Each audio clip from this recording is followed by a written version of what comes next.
Oh, this is the very tough question. What inspired me to create a horror movie in this medieval world? I think, being I grew up in the church and I was just drawn to, you know, the angels and demons and learning about the fall of, angels and I think being drawn to the Book of Enoch and seeing movies like Willow, Conan the Barbarian, and then as I got older, like Hellboy just kept on daydreaming. I was like, man, one day I just want to make a medieval movie, but I want to show the kills. Whereas like Lord of the Rings, a lot of things happen off scene where it's like, nah, I want to show almost like what they did in Braveheart in a medieval fantasy world. If I could just take Braveheart, Lord of the Rings, Conan the Barbarian, mash it all together, and there's a beautiful thing. That's what I wanted to do, and I've been dreaming about this for a long time with my brother, and yeah, we finally got the opportunity to make it happen.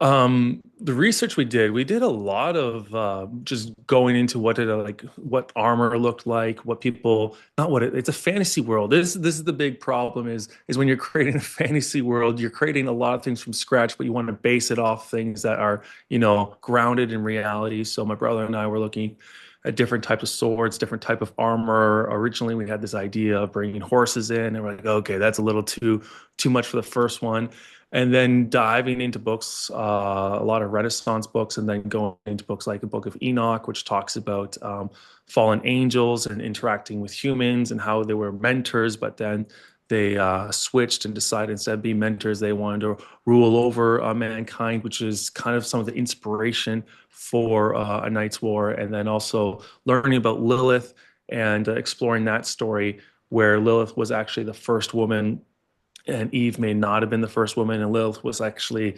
decided she didn't want to be with Adam, hung out with some demons. Then when she came back, saw Adam with Eve, and then jealousy brought up, and all those little stories and those nuggets just started kind of compiling. Like, oh, we could build a kind of a cool fantasy world using some of this stuff as inspiration, and then watching a lot of fight choreography, and then real fight.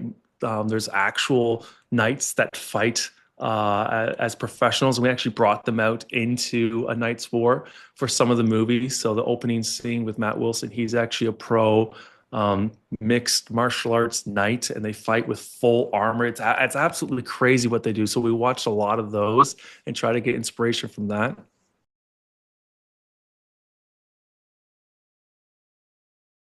I think the hardest part of bringing this movie all together is there's a couple things. One, when you're building a world, it's like how much lore do you put into the movie? Because you have to write the whole world that this exists in, and you have to go very far.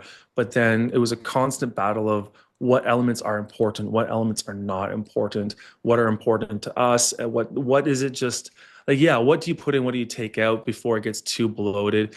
And then just the scale of it. Like it is an independent movie, but I did not want people to feel like this was an independent movie. I didn't want it to feel like a one location film.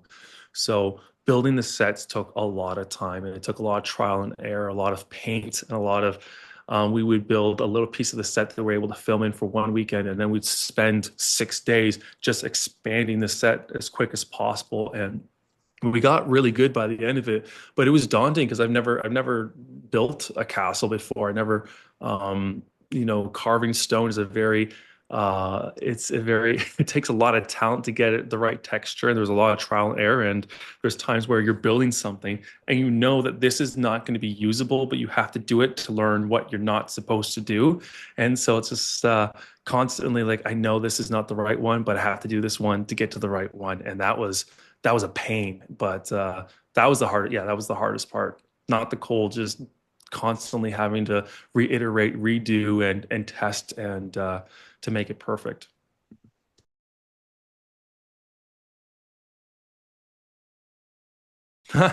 What did Jeremy and Kristen bring to the table? What didn't they bring to the table? Kristen and Jeremy are really competitive to this day. They constantly send me like fitness challenges. Kristen has it in her mind that she can beat us at any task out there, which is just great. And we needed that for the movie because I feel Kristen and Jimmy really played off each other. There was a lot of times where everybody was looking like it was so cold. It was so cold. And then being in armor, it's very hard to dress for the elements when you're wearing steel. And they would look at each other so many times, be like, I'm not going to quit because you're not going to quit. I'm not going to be the quitter. And they would just amp each other up for the sword fights. There'll be videos all the time of them practicing sword drills and doing the choreography. And Kristen really brought her A game, which then lifted Jeremy up to bring his A game, and they just kept on playing off each other. And I think for actors to walk through and use real swords in that weather, wearing real armor for that long a period of time without a squire, like, medieval knights did this with a squire. Somebody carried their armor, they would put it on for battle, and then once the battle was done, they would take it off. They just wore that armor all day long, and sometimes it'd be, 12 to 13 hours in that armor. So what do they bring? I think just the willingness to never back down. So they were Bodhi and Avalon. I don't think many people could have done what they did.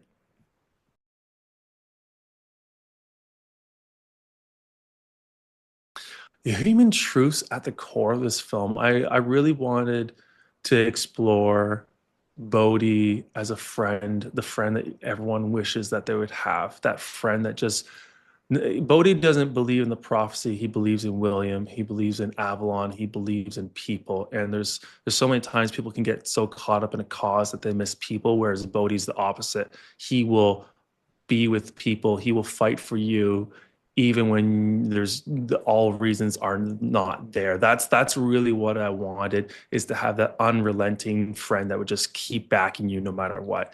And so I really hope people see that in Bodhi. He has so many times to walk away. He just keeps pushing through. And I think to have a friend like that, really, Bodhi reminds me of my brother. There's so many times that, we should probably just quit making movies because it's freaking hard and it's exhausting. And there's so many reasons not to make movies, but we're just so caught up in the vision of making movies. And my brother just comes alongside and keeps pushing us on to keep making films. And just that's a very rare thing to have, for somebody to believe in you, to keep pushing you, and to make things happen. So I hope people walk away. Obviously, the witches are so cool, and the invoker and the keeper, and the characters in the world is so awesome. But I hope at the core of it, after being entertained, they're inspired to be that friend that just never gives up on you.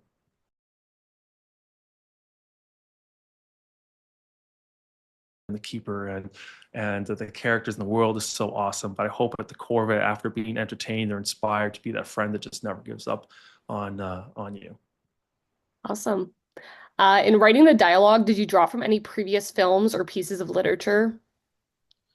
And writing the dialogue, I don't think I actively did. It's been so long now. I'm just trying to think through, like, a lot of the monologues just came from